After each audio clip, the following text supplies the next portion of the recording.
सुबह से ही घर का माहौल थोड़ा गर्म था। महेश की अपने पिता से रात को किसी बात पर अनबन हो गई थी। यह पहली बार नहीं हुआ था, ऐसा अक्सर ही होता था।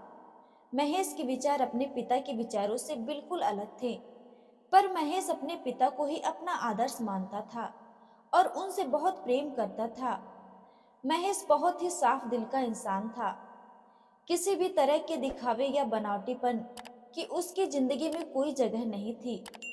महेश के पिता मनमोहन राव लखनऊ के प्रतिष्ठित व्यक्ति थे। बड़े बड़े लोगों के साथ उनका उठना बैठना था। उन्होंने अपनी मेहनत से कपड़ों का बहुत बड़ा कारोबार खड़ा किया था। इस बात का उन्हें बहुत गुमान भी था, और होता भी क्यों नहीं। तिनके से ताज तक का सफर उन्होंने अकेले ही तय किया था। महेश को इस बात का बिल्कुल घमंड नहीं था। अपने माता पिता की इकलौती संतान होने का फायदा उसने कभी नहीं उठाया था। महेश की माँ रमा ने उसकी बहुत अच्छी परवरिश की थी। उसमें संस्कारों की कोई कमी नहीं थी। हर किसी का आदर सम्मान करना और जरूरतमंदों के लिए दिल में दया रखना उसका स्वभाव था। वह घर के नौकरों से भी बहुत तमीज और सलीके से बात करता था। उसके स्वभाव के कारण वह अपने दोस्तों में भी बहुत प्रिय था। आधी रात को भी अगर कोई परेशानी में होता था तो एक फोन आने पर महेश तुरंत उसकी मदद के लिए पहुंच जाता था। किसी के काम आकर उसकी सहायता करके महेश को बहुत सुकून मिलता था। 11 दिसंबर का दिन था। दोहरी खुशी का अवसर था।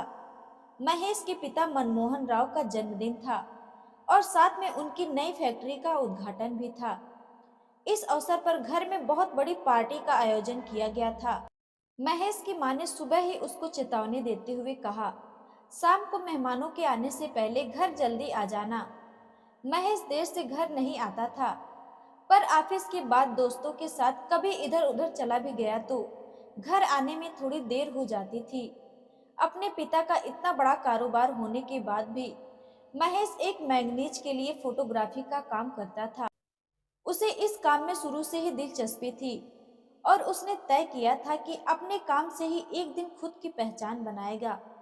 उसकी सैलरी बहुत ज्यादा नहीं थी, पर महेश को बहुत ज्यादा की ख्वाहिशें कभी रही भी नहीं। वह बहुत थोड़े में ही संतुष्ट होने वाला इंसान था। शाम होने को आई थी। मेहमानों का आगमन शुरू हो गया था। महेश भी ऑफिस से घर आकर अपने कमरे में तैयार होने चला गया था। मनमोहन राव और उनकी पत्नी रमा मुख्य द्वार पर मेहमानों का स्वागत करने के लिए खड़े थे। महेश भी तैयार होकर आ गया था। थोड़ी ही देर में उनका बगीचा मेहमानों की उपस्थिति से रौनक हो चुका था।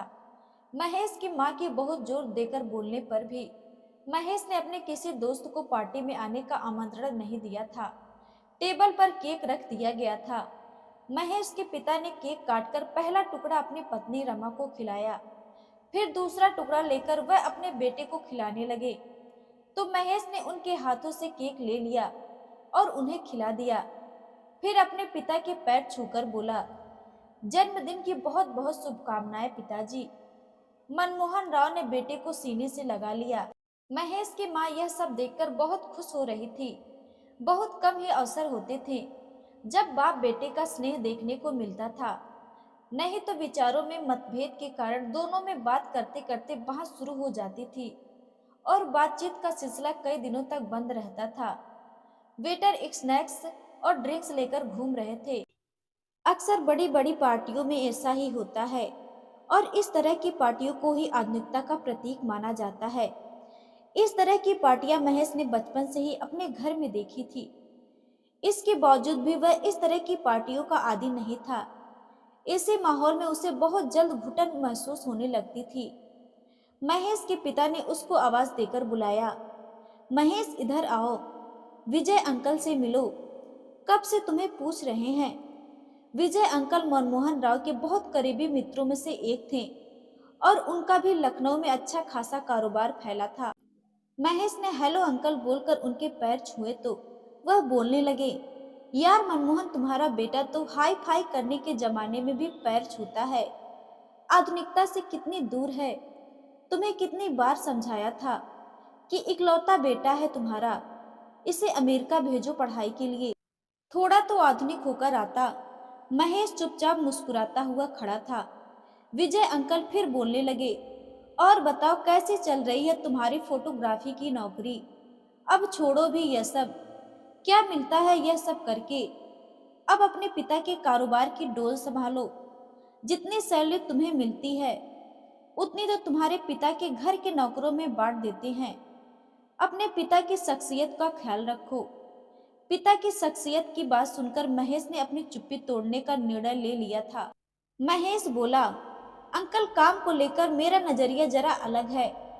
काम कोई भी छोटा या बड़ा नहीं होता, और मुझे नहीं लगता कि मैंने आज तक ऐसा कोई भी काम किया है जिससे मेरे पिताजी की छवि या उनकी शख्सियत को कोई हानि पहुंची हो।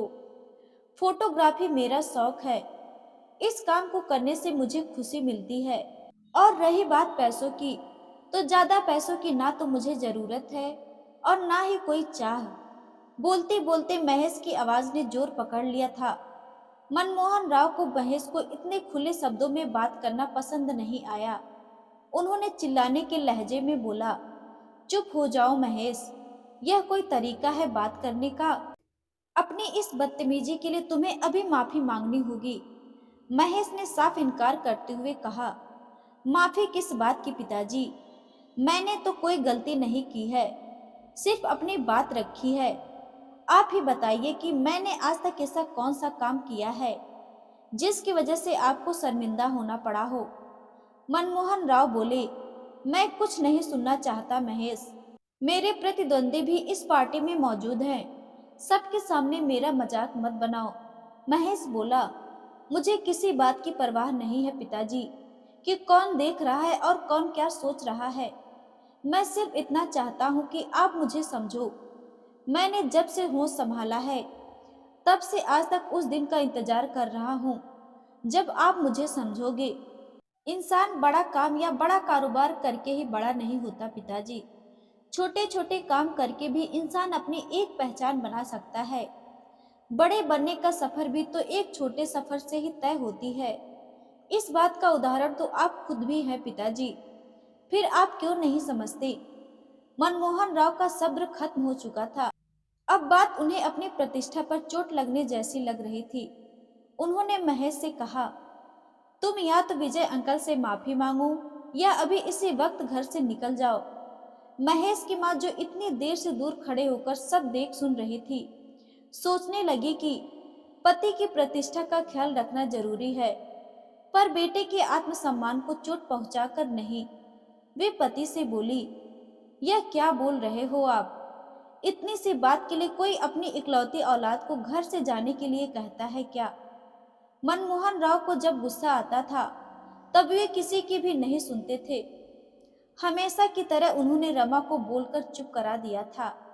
महेश बोला, मुझे नहीं पता था पिताजी कि आपको अपने बेटे से ज्यादा इन बाहरी लोगों की परवाह है, जो आज आपके साथ सिर्फ आपकी शख्सियत की वजह से हैं। यहाँ खड़े हुआ हर एक इंसान आपके लिए अपने दिल में इज्जत लिए नहीं खड़ा है, बल्कि अपने दिमाग में आपसे जुड़ा नफा और नुकसान के लिए खड़ा है। इस सच्चाई को आप स्वीकार नहीं करना चाहते। ऐसा बोलकर महेश माँ के पास आया और पैर छूकर बोला, चलता हूँ माँ, तुम अपना ख्याल रखना। रमा पति से गुहार लगाती रही, मगर मनमोहन राव ने एक नहीं सुनी। वे चिल्लाते हुए बोले, जाओ, तुम्हारी हैसियत ही क्या है मेरे बिना? 4 दिन में वापस आ जाओगे ठोकरे खाकर। हंसी खुशी भरे माहौल का अंत इस तरह से होगा, यह किसी ने कल्पना नहीं की थी। इस घटना को पूरे 5 वर्ष बीत चुके थे, पर न महेश वापस आया था और न ही उसकी कोई खबर आई थी। बेटे के जाने के गम में रमा की तबीयत दिन ब दिन खराब होती जा रही थी। वे अक्सर बीमार रहती थी। उनकी जिंदगी से खुशी और चेहरे से हंसी हमेशा के लिए चली गई थी। मनमोहन राव को भी बेटे के जाने का बहुत अफसोस था। उस दिन की घटना के लिए उन्होंने अपने आप को ना जाने कितनी बार कोसा था। एक माँ को उसके बेटे से दूर करने का दोषी भी वे खुद को ही मानते थे। अकेले में महेश को याद करके कई बार वे भी रो लेते थे। एक माँ के लिए उसकी औलाद का उससे दूर जाना बहुत बड़े दुख का कारण बन जाता है। पर एक पिता के लिए उसके जवान बेटे का घर छोड़कर चले जाना किसी सदमे से कम नहीं होता। रमा और कमजोर न पड़ जाए, इसलिए उसके सामने मनमोहन राव खुद को कारोबार में व्यस्त रखने का दिखावा करते थे।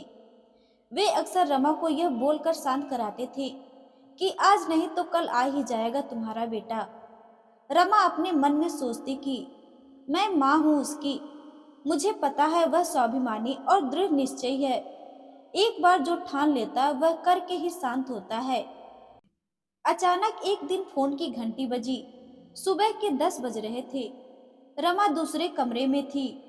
नौकर ने फोन उठाया और जोर से चिल्लाया, मैडम मैडम। रमा एकदम चौंक गई। दूसरे कमरे से ही नौकर को चिल्लाते हुए बोली, क्यों चीख रहे हो? किसका फोन है? छोटे साहब का फोन है मैडम, नौकर बोला। रमा को अपने कानों पर यकीन नहीं हो रहा था। वे फोन की तरफ लपकी और नौकर के हाथ से फोन लगभग छीनते हुए लेकर बोली, हेलो महेश बेटा, कैसे हो बेटे? 5 साल लगा दी अपनी माँ को याद करने में, घर वापस कब आ रहे हो बेटा? तो ठीक तो है ना? महेश बोला, बस बस माँ, तुम रुकोगे तब तो कुछ बोल पाऊंगा। पिताजी कैसे हैं माँ? आप दोनों की तबीयत ठीक तो है ना? आप दोनों की खबर लेता रहता था मैं, पर आज इतने सालों के बाद आपकी आवाज सुनकर मन को बहुत तसल्ली हो गई माँ। पिताजी से बात कराओ ना। महेश ने आग्रह किया तो रमा बोली, वे ऑफिस में है बेटा, तू सब कुछ छोड़कर पहले बता घर वापस कब आ रहा है? कहाँ है तू? मैं अभी ड्राइवर को भेजती हूँ तुझे लाने के लिए।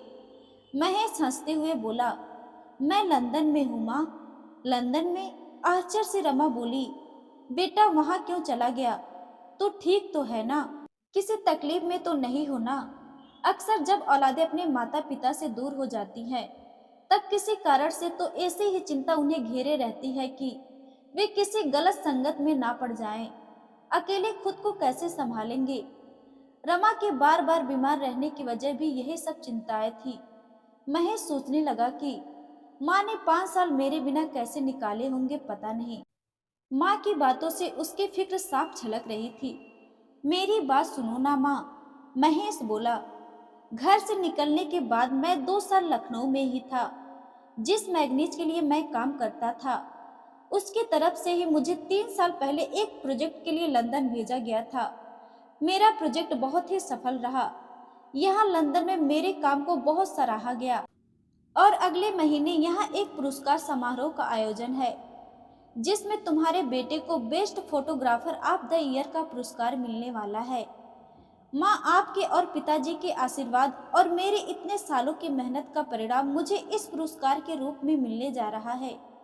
मेरी बहुत इच्छा है कि इस अवसर पर मेरा परिवार, मेरे माता पिता मेरे साथ रहें। मेरी जिंदगी की इतनी बड़ी खुशी को बांटने के लिए आज मेरे साथ यहाँ कोई नहीं है माँ। बोलते बोलते महेश का गला भर आया था। उधर रमा की आंखों से निकले आंसुओं ने भी उसकी आंचल को भिगो दिया था और उनका दिल खुशी से चिल्लाने को कर रहा था कि मेरे बेटे की हैसियत देखने वालों देखो, आज अपनी मेहनत से मेरा बेटा किस मुकाम पर पहुंचा है। दूसरे देश में जाकर दूसरों लोगों के बीच में अपने काम से अपनी पहचान बनाना अपने आप में बहुत बड़ी जीत का प्रमाण है। महेश ने आगे बोला, माँ, आपके और पिताजी के लिए लंदन की टिकट भेज रहा हूँ। पिताजी को लेकर जल्दी आ जाओ ना माँ। हाँ बेटा, हम जरूर आएंगे, रमा ने कहा। कौन से माता पिता नहीं चाहेंगे कि दुनिया की नजरों में अपने बेटे के लिए इतना मान सम्मान और इज्जत देखना। तूने ही हमें यह अवसर दिया है, हम जरूर आएंगे बेटा, जरूर आएंगे। ऐसा कहकर रमा ने फोन रख दिया। आज रमा को अपनी परवरिश पर बहुत नाज हो रहा था। 5 साल की जुदाई का दर्द आज बेटे की सफलता के आगे उसे बहुत छोटा लग रहा था। वे बहुत बेसब्री से महेश के पिता के घर वापस आने का इंतजार कर रही थी। फोन पर इतनी बड़ी खुशखबरी वे नहीं देना चाहती थी। वे चाह रही थी कि बेटे की सफलता की खुशी को अपनी आंखों से उसके पिता के चेहरे पर देखे। दरवाजे की घंटी बजी तो नौकर ने दरवाजा खोला। महेश के पिता जैसे ही घर के अंदर दाखिल हुए तो उन्होंने जो देखा उसकी कल्पना नहीं की थी। रमा अपनी खोई हुई मुस्कान चेहरे पर लिए हुए खड़ी थी।